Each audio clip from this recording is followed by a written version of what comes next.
বন্ধুরা, আপনারাও যদি একজন সিআইডি অফিসার হতে চান তাহলে আজকের এই ভিডিওটি আপনাদের জন্য। তো আজকের এই ভিডিওতে আমরা দেখব সিআইডি অফিসার হতে গেলে কি কি যোগ্যতা লাগে, সিলেকশন কিভাবে হয়, আবেদন মূল্য কত এবং সিলেবাস কি থাকে। এছাড়া এই সিআইডি অফিসারদের স্যালারি কত হয়ে থাকে সবই জেনে নেব আজকের এই ভিডিওতে। তো ভিডিওটি একদমই স্কিপ না করে সম্পূর্ণটি দেখতে থাকুন। প্রথমে আসি সিআইডি অফিসার হতে গেলে কি কি যোগ্যতা লাগে। তো প্রথম যে যোগ্যতার প্রয়োজন সেটি হলো আপনাকে অবশ্যই 12 পাস হতে হবে। এছাড়া অবশ্যই আপনাকে গ্র্যাজুয়েশন করতে হবে। এই দুটোর মধ্যে যে কোনো একটি হলেই হবে। এরপরে দ্বিতীয় যে যোগ্যতার প্রয়োজন সেটি হলো আপনাকে অবশ্যই একজন ভারতীয় নাগরিক হতে হবে। এরপর তৃতীয় সেটি হলো বয়স, অর্থাৎ আপনার বয়স 20 থেকে 27-এর মধ্যে হতে হবে। এখন হয়তো আপনাদের মনে নিশ্চয়ই প্রশ্ন আসছে, এই সিআইডি অফিসার হতে গেলে আপনাদেরকে কোন এক্সাম দিতে হবে। তো আপনাদেরকে প্রথম যে এক্সাম দিতে হবে সেটি হলো এসএসসি সিএইচএসএল। আপনারা যদি 12 পাস হয়ে থাকেন তাহলে আপনারা এসএসসি সিএইচএসএল এক্সাম দিয়ে সিআইডি অফিসার হতে পারবেন। যদি গ্র্যাজুয়েশন পাস হয়ে থাকেন তাহলে আপনারা এসএসসি সিজিএল পরীক্ষা দিয়েও এই সিআইডি অফিসার হতে পারবেন। তো এরপরে রয়েছে সিলেবাস, অর্থাৎ এই সিআইডি অফিসার হতে গেলে আপনাদের কোন কোন বিষয় পড়তে হবে।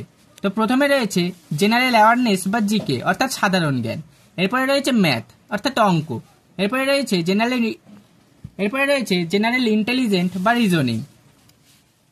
এবং সর্বশেষ যেটি রয়েছে সেটি হলো ইংরেজি। অর্থাৎ এই 4টি বিষয়ে আপনাকে পরীক্ষা দিতে হবে। তো এরপরে রয়েছে ফিজিক্যাল মেজারমেন্ট টেস্ট, অর্থাৎ আপনাদের ফিজিক্যাল কি কি টেস্ট নেওয়া হয় সেটি এখানে আলোচনা করা হচ্ছে। তো আপনি যদি ছেলে হয়ে থাকেন তাহলে আপনার হাইট লাগবে 165 সেন্টিমিটার, আর আপনার চেস্ট লাগবে 76 সেন্টিমিটার, আর আপনার ডিস্টেন্স ভিশন লাগবে 6/6 এবং আরেকটি চোখে 6/9। আর আপনি যদি একজন মেয়ে ক্যান্ডিডেট হয়ে থাকেন তাহলে আপনার হাইট লাগবে 150 সেন্টিমিটার। এক্ষেত্রে চেস্টের কোনো মেজারমেন্ট নেওয়া হয় না, আর ডিস্ট্যান্স ভিজিয়ান পুরো ছেলেদের মতোই আপনাদের লাগবে। তো এই সব ধাপগুলো পার করলে আপনাদের ইন্টারভিউ দিতে হবে, আর ইন্টারভিউ পাস করলে আপনারা এই সিআইডি অফিসার পদে যোগদান করবেন।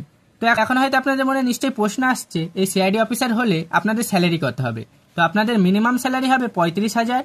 এর পরবর্তীকালে আপনাদের যত প্রমোশন হবে তত আপনাদের স্যালারি বাড়তে বাড়তে প্রায় 1 লাখের কাছাকাছি বা 1 লাখের বেশিও হয়ে যাবে। তো বন্ধুরা, এই ছিল আজকের ভিডিও। তো ভিডিওতে কেমন লাগলো তা অবশ্যই কমেন্ট করে জানান, আর আপনারা কোন বিষয়ে ভিডিও চান তা অবশ্যই কমেন্ট করে জানান। আমরা পরবর্তীকালে সেই বিষয়ে ভিডিও আনার চেষ্টা করব। তো দেখা হচ্ছে পরের আরো একটি নতুন ভিডিওতে। ততক্ষণ ভালো থাকুন, সুস্থ থাকুন।